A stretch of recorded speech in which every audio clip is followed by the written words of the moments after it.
Well, first of all, I've actually seen After Yang a couple of times the past couple of days in preparation for this, and it's such a beautiful movie. It really captured me in the way it talks about humanity, the way it explores humanity through artificial intelligence, and I think it's already an early highlight for me for the year. So first of all, I wanted to say that before we start off.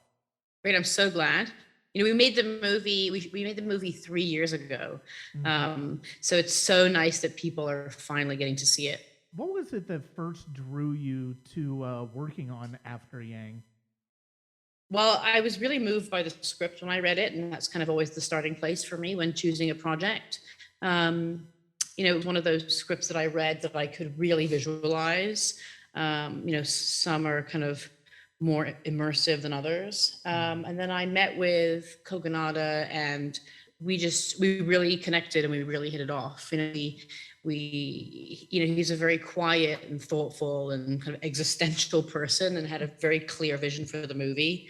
And I was just, after meeting him and talking about how we imagined the world, I was hooked and hoping, very much hoping that he would pick me, and he did. Had you seen his previous film Columbus before that? Yes, they have. Yes. Hmm. Yeah, a beautiful movie. I mean, Yeah. Kay is such an aesthete, and he understands architecture, and he loves space. And for a production designer, that's a real dream, because every project is different, but on some projects the world falls more into the background. But in this case, he wanted to really showcase it, and so that I knew that would be very rewarding. The film basically takes it's a human story at first, but it's also essentially a science fiction story because it's dealing with Mhm. artificial intelligence. It's dealing with a futuristic world. But one of the things that I really appreciate about this film is that it is very subtle in the way it Mhm. designs that futuristic world. Were there any films that you took inspiration from in designing the film? What's interesting about that is that typically we do watch a lot of movies together and share reference films when starting any project. But for this one specifically, because we wanted a future that was our own and that felt very grounded and real and warm and textural. I actually chose to not watch any science fiction movies at all, because I didn't want this idea of the future from other places to kind of bleed into my design process. Because, what's interesting about the future is that it doesn't really exist, but Mhm. somehow we have this shared we have this shared understanding of what the future looks like from movies like Blade Runner, all these incredible movies, and this was going to be something different. So actually, what we looked at, we did look kind of stylistically in terms of the way we wanted to shoot and kind of capture the images at a lot of Ozu films, Mm. because that's a reference for Kogonada.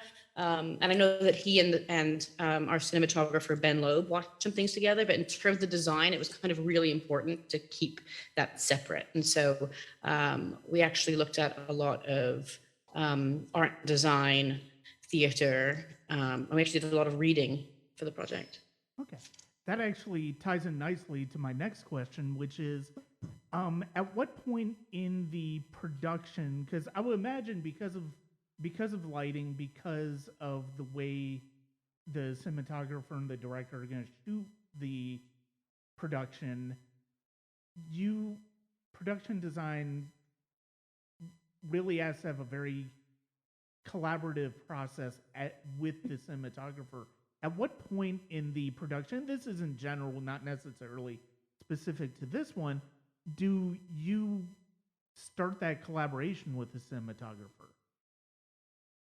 As soon as they start, and I say they start because typically I start a project often many months before the cinematographer comes on, because there's so much world building and pre-production that has to happen for us in terms of conceptualizing um, what the environments are going to be. But as soon as the cinematographer is hired, and whether that's early in the process or late, like Ben came on quite late, it starts right away.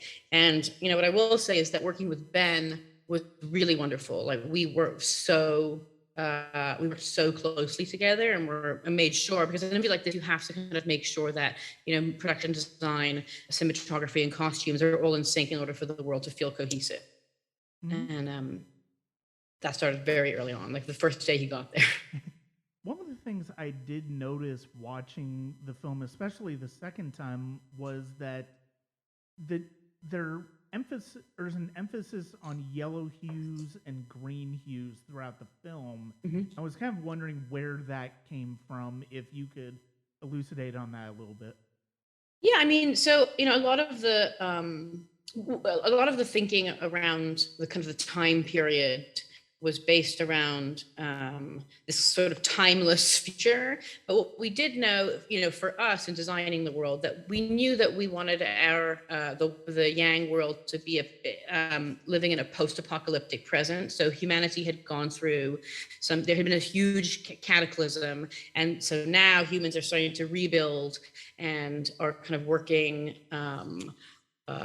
with nature and embracing the earth as opposed to working against it. And so that is where a lot of the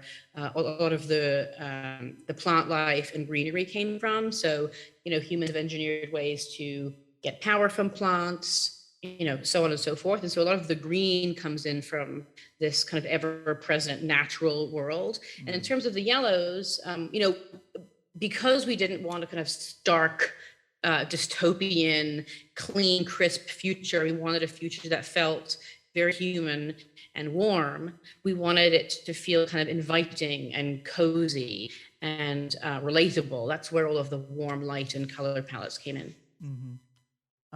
Were there any particular challenges that you ran up against when it came to building this world for the film? We knew we were working with a very limited budget, so that's always a challenge. But on a movie that's set in the future, where you can't just go to the future store and buy all the future things, it is difficult because everything has to be manufactured for the most part. I would say that the house that we shot in, the Fleming house, was actually a location that we found. It's a very specific Eichler house, which kind of lends itself, and the natural architecture lends itself to the type of framing Kogonada and Ben were looking for. But we had to completely renovate the house. I mean, it was a shell, and we redid everything from the roof to the floor as we planted the trees. We took down walls. I mean, the house is almost unrecognizable. So I would say, a challenge was embarking on a full-on home renovation, but on a film production. And it's kind of interesting when like in the movies we do things so quickly, and everybody knows what our pace is. But when you're dealing with engineering with the town, because you're completely changing the structure of the building, there's this kind of tension between the movie world and the real world. Yeah. Oh, I can imagine. How long of a process was that from the time that you found the house that you were going to use to the time that you started shooting?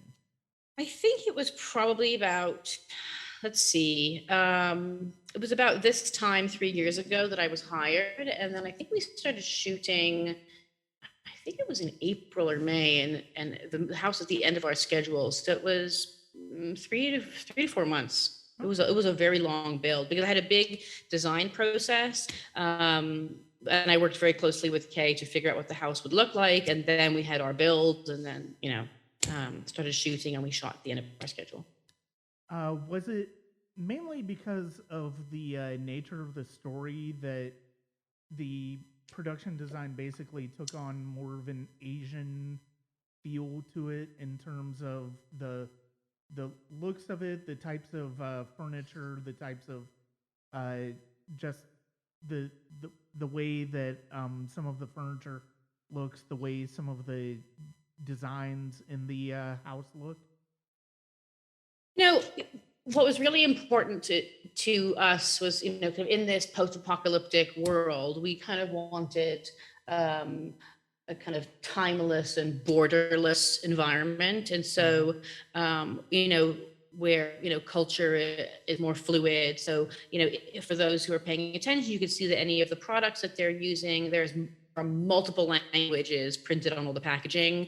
The cast is very diverse, and I think there is a lot of Asian influence, because I feel like that it lends itself to a lot of Kogonada's personal sensibilities and the film references that he likes. But actually, we have a lot of Scandinavian references. The kind of Danish hygge sensibility is something that we really employed, and we used a lot of local artists, like local to New York. We were shooting, and artisans to make textiles and use their pottery and things like that. So we wanted it to feel kind of eclectic and like of the world, as opposed to of a specific place. Okay.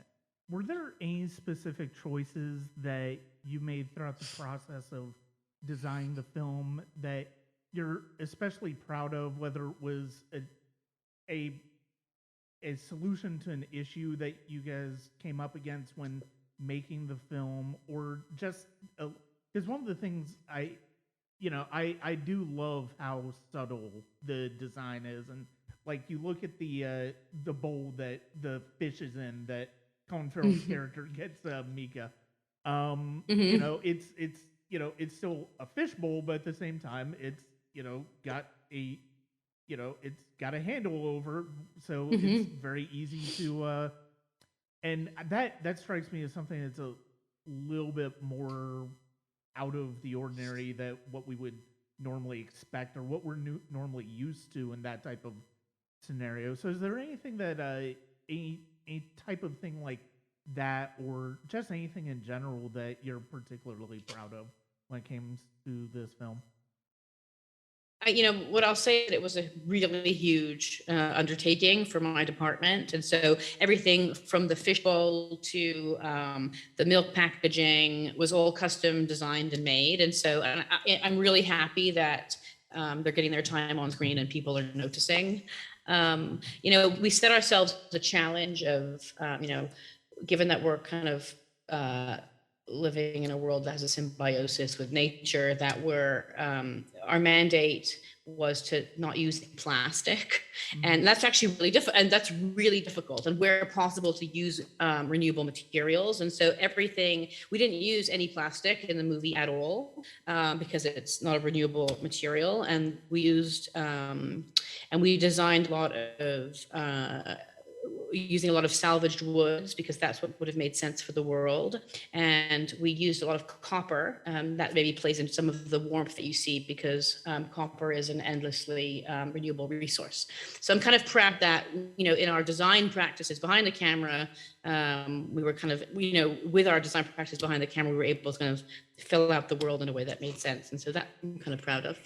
We also built this self-driving car. The auto car that Colin Farrell is traveling in was a build, and we designed a really big car, and then there was a fiasco at the last minute where the shell, because it was supposed to have a glass roof, didn't arrive in time, and so we had to scramble. And Kogonada and I went out to New Jersey to he found online an importer of Japanese cars, and we went out there and we found a car that was manufactured only from 1987 to 1993 in Japan, that happened to be here, that had a shell that we could use. And then we ended up ripping out all the interior and skinning the exterior and treating the glass to kind of make it a self-driving car. Okay. Is there a difference in the approach of a production designer between doing something that essentially takes place in the real world versus something like After Yang, which is supposed to take place in the futuristic world, other than the futuristic elements of the world building? I think the approach to design is the design approach is similar. The way you address a text, and the research process, the ideation. I think that's pretty similar, because everything is the design is always in service of the story and building the character. So I don't know. The challenges are of designing something in the future, really about the time period and about, everybody coming to a shared understanding of what that is, since, it doesn't exist. Okay. Well, thank you very much for your time today. I really appreciate it. And like I said, it was a beautiful movie. I absolutely loved it. And the production design is such an important part of the movie that I'm really grateful I was able to talk to you about. Thanks so much. It's one of my favorite design projects, and I feel very attached to the film. And so I'm so happy that it's getting love it deserves.